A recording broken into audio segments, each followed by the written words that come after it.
ಸಮಸ್ತ ಕನ್ನಡಿಗರಿಗೆ ನನ್ನ ನಮಸ್ಕಾರಗಳು. ಇವತ್ತಿನ ರೆಸಿಪಿ ಏನಪ್ಪ ಅಂತಂದರೆ ಕರಿ ಲೀವ್ಸ್ ರೈಸ್, ಕರಿಬೇವಿನ ರೈಸ್. ಪ್ರತಿದಿನ ಎಲ್ಲರಿಗೂ ಚಿತ್ರಾನ್ನ, ಲೆಮನ್ ರೈಸ್ ತಿಂದು ತಿಂದು ಬೇಜಾರಾಗಿದ್ದರೆ ಈ ಥರನೂ ಒಂದ್ಸಲ ಟ್ರೈ ಮಾಡಿ, ತುಂಬಾ ರುಚಿಯಾಗಿರುತ್ತೆ. ಸೊ ಫಸ್ಟ್ ಇವಾಗ ನಾನು ಬಾಣಲೆಗೆ ಕಡಲೆಬೇಳೆ, ಉದ್ದಿನಬೇಳೆ ಹಾಗೆ ಸ್ವಲ್ಪ ಕೊತ್ತಂಬರಿ ಕಾಳು ಇದನ್ನೆಲ್ಲ ಹಾಕೊಂಡ್ಬಿಟ್ಟು ಚೆನ್ನಾಗಿ ಫ್ರೈ ಮಾಡ್ಕೊತಾ ಇದ್ದೀನಿ. ಓಕೆನಾ? ಇದೆಲ್ಲ ಕಲರ್ ಚೇಂಜ್ ಆಗುತ್ತೆ ಅಲ್ವಾ? ಹುರ್ಕೊಂಡಾದಮೇಲೆ ಆ ಥರ ಕಲರ್ ಚೇಂಜ್ ಆಗೋವರೆಗೂ ಚೆನ್ನಾಗಿ ಫ್ರೈ ಮಾಡ್ಕೋಬೇಕು. ಇದೆಲ್ಲ ಫ್ರೈ ಆದಮೇಲೆ ಇದಕ್ಕೆ ಸ್ವಲ್ಪ ಜೀರಿಗೆ ಕೂಡ ಹಾಕ್ತಾಯಿದ್ದೀನಿ. ಹಾಗೆಯೇ ನಿಮಗೆ ಎಷ್ಟು ಕ್ವಾಂಟಿಟಿಯಲ್ಲಿ ಬೇಕು, ಇವಾಗ ನಾನು ರೈಸ್ ಮಾಡ್ತಾಯಿದ್ರು ಇಬ್ಬರಿಗೆ ಮಾತ್ರ, ಸೊ ನಾನು ಇಷ್ಟು ಕರಿಬೇವನ್ನ ಹಾಕ್ತಾಯಿದ್ದೀನಿ. ನಿಮ್ಗೆ ಎಷ್ಟು ಜನ ಇದ್ದಾರಲ್ವ ಅಷ್ಟು ನೋಡ್ಕೊಂಡ್ಬಿಟ್ಟು ಕರಿಬೇವನ್ನ ಹಾಕ್ಕೊಳ್ಳಿ. ಕರಿಬೇವು ಚೆನ್ನಾಗಿ ಹಸಿ ಇದೆಲ್ಲ ಹೋಗಿಬಿಟ್ಟು ಡ್ರೈ ಆಗುತ್ತೆ, ಆವಾಗ ಅದನ್ನು ಮಿಕ್ಸಿ ಜಾರ್ಗೆ ಹಾಕ್ಕೊಂಡು ಪೌಡ್ರ್ ಮಾಡ್ಕೊಳ್ಳೋಣ.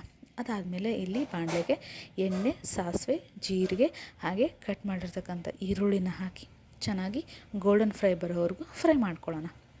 ಹಾಗೆ ಸ್ವಲ್ಪ ಹುಳಿಗೆ ಬೇಕಂತಂದರೆ ಒಂದು ಅರ್ಧ ಟೊಮೊಟೊ ಹಣ್ಣು ಹಾಕ್ಕೊಳ್ಳಿ. ಓಕೆನಾ? ಇದಾದಮೇಲೆ ಚೆನ್ನಾಗಿ ಫ್ರೈ ಮಾಡ್ಕೊಳ್ಳೋಣ.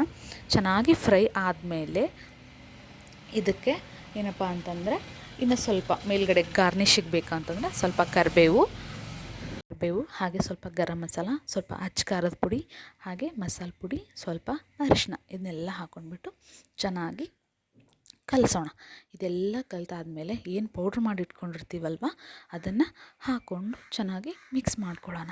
ಕೆಲವೊಬ್ರಿಗೆ ಏನಾಗುತ್ತಪ್ಪ ಅಂತಂದರೆ ಹಸಿ ಕರಿಬೇವು ತಿನ್ನೋಕ್ಕೆ ಇಷ್ಟ ಆಗಲ್ಲ ಅಲ್ವಾ, ಅದನ್ನೆಲ್ಲ ಹಾಗೆ ಸೈಡಿಗೆ ಎತ್ತಿಟ್ಬಿಡ್ತಾರೆ. ಈ ಥರ ಕರಿಬೇವು ರೈಸ್ ಮಾಡಿಕೊಡಿ. ಕರಿಬೇವು ದೇಹಕ್ಕೂ ಹೋಗುತ್ತೆ, ಹಾಗೆ ಕರಿಬೇವು ಕೂದಲಿಗೆ ತುಂಬಾ ಒಳ್ಳೆಯದು, ಬೆಳವಣಿಗೆ ಆಗುತ್ತೆ. ಹಾಗೆ ಬಿಳಿ ಕೂದಲು ಬಂದರೆ ಅದನ್ನು ಕೂಡ ಕಡಿಮೆ ಮಾಡುತ್ತೆ. ಚಿಕ್ಕ ಮಕ್ಕಳು ಅಥವಾ ದೊಡ್ಡವರೇ ಆಗಲಿ ಕರಿಬೇವು ಕೊಟ್ಟರೆ ಏನು ಮಾಡ್ತಾರೆ, ಊಟದಲ್ಲಿ ಸೈಡಿಗೆ ಅದನ್ನು ಎತ್ತಿಟ್ಬಿಟ್ಟು ಊಟ ಮಾಡ್ತಾರಲ್ವ. ಸೊ ಈ ಥರ ವಾರಕ್ಕೊಂದ್ಸಲಿ ಆದರೂ ಈ ಥರ ಕರಿಬೇವು ರೈಸ್ ಮಾಡಿಕೊಡಿ. ದೇಹಕ್ಕೂ ಒಳ್ಳೆಯದು, ಕೂದಲಿಗೂ ಒಳ್ಳೆಯದು, ಆರೋಗ್ಯಕ್ಕೂ ಒಳ್ಳೆಯದು, ಸ್ಕಿನ್ನಿಗೂ ಒಳ್ಳೆಯದು. ಸೊ ಇವಾಗ ನೋಡಿ ಪೌಡ್ರ್ ಹಾಕಿದ್ದೀನಿ. ಇದಾದಮೇಲೆ ನಿಮ್ಗೆ ಎಷ್ಟು ಕ್ವಾಂಟಿಟಿಯಲ್ಲಿ ರೈಸ್ ಬೇಕಲ್ವ ಅಷ್ಟು ಕ್ವಾಂಟಿಟಿಯಲ್ಲಿ ರೈಸ್ ಹಾಕಿಬಿಟ್ಟು ಚೆನ್ನಾಗಿ ಮಿಕ್ಸ್ ಮಾಡ್ಕೊಳ್ಳೋಣ. ನಿಮಗೆ ಕರಿಬೇವಿನ ಪುಡಿ ಸ್ವಲ್ಪ ಕಡಿಮೆ ಆಯ್ತಪ್ಪ ಅಂತಂದರೆ ಇನ್ನೂ ಸ್ವಲ್ಪ ಮಿಕ್ಕಿದ್ರೆ ಅದನ್ನ ಮೇಲ್ಗಡೆ ಹಾಕ್ಕೊಂಡ್ಬಿಟ್ಟು ಚೆನ್ನಾಗಿ ಫ್ರೈ ಮಾಡ್ಕೋಬೋದು. ಈ ವಿಡಿಯೋ ನಿಮ್ಗೆ ಇಷ್ಟ ಆದರೆ ಲೈಕ್ ಮಾಡಿ, ಶೇರ್ ಮಾಡಿ, ಸಬ್ಸ್ಕ್ರೈಬ್ ಮಾಡಿ. Thank you.